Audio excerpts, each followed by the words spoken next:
مال کی فراوانی، مال کی کمی.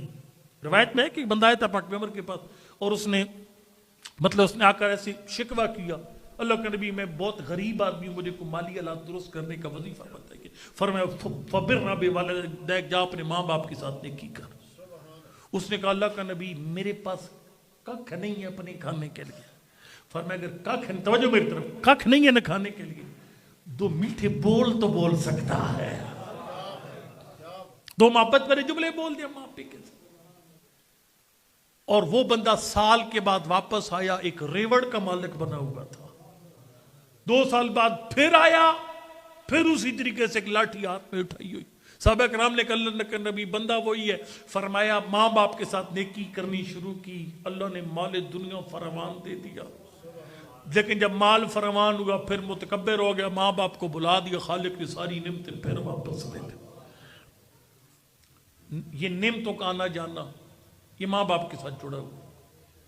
پھر سب سے بڑھ کر تیرے معصوم امام فرماتے ہیں اپنے ماں باپ کے ساتھ جو سلوک کرنے لگے نا، وہ پہلے اپنے بارے میں سوچا کر کیا یہ برداشت کر سکے گا. کیونکہ ماں باپ کے ساتھ جو بھی سلوک کرتا ہے اس کے صلہ خالق دنیا میں ہی دیتا ہے.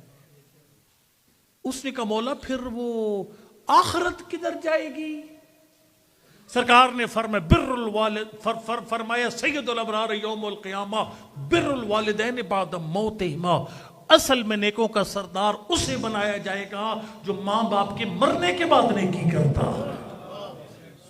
اور یہ عجیب روایت ہے جس میں فرمایا ان الرجل لیکون بارا فی حیات والدہ، کہ اولاد ماں باپ کی زندگی میں نیک اور تابعدار ہوتی ہیں. گھبرا تو نہیں گئے آپ؟ نیک اور تابعدار ہوتی ہے. جب ماں باپ مر جاتے ہیں تو لم یستغفر لہما، بچہ اپنے ماں باپ کا کل 40واں کرا کر مڑ کر نہ کوئی فاتحہ نہ درود اور نہ اپنے ماں باپ کی کوئی بخشش کا سامان جوڑتا ہے، نہ ان کے قرضے ادا کرتا ہے. فرمایا کتبہ اللہ عاقن، جو ماں باپ کی زندگی میں تابعدار تھا، ماں باپ کے مرنے کے بعد اللہ اسے نافرمان لکھ دیتا ہے. پھر ان رجل یکون عاقا فی حیات والد، بد تہذیب آدمی، ماں باپ کی گستاخیاں کرنے والا، لیکن ماں باپ کے مرنے کے بعد اس کے مقدر ضمیر جاگ گیا اور استغفر لہما، اب اپنے ماں باپ کے لیے بخشش کے سامان جوڑنا شروع کر دیتا ہے.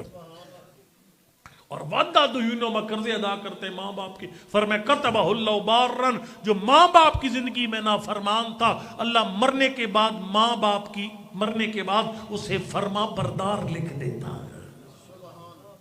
بدنے کا مولا پھر یہ بتائیے کہ ماں باپ کے ساتھ مرنے کے بعد کون سا احسان کیا جائے تو ہماری آخرت سنورے گی؟ آخرت کا دار و مدار ماں باپ کے مرنے کے بعد نیکی پر ہے. گھبرائے تو نہیں بیٹھے؟ مولا ہم کیا کریں ماں باپ کے بعد؟ سرکار نے فرمایا، اب وہ یہ بات لمبی ہے لیکن میں اس کو شارٹ میں نہیں، امام زمان پر آ کر ختم کرنا ہے، اس میں جلدی سے گزر رہا ہوں. فرمایا ماں باپ کے مرنے کے بعد جو سب سے بڑی نیکی یہ ہے ان کے قضا واجبات کی ادائیگی.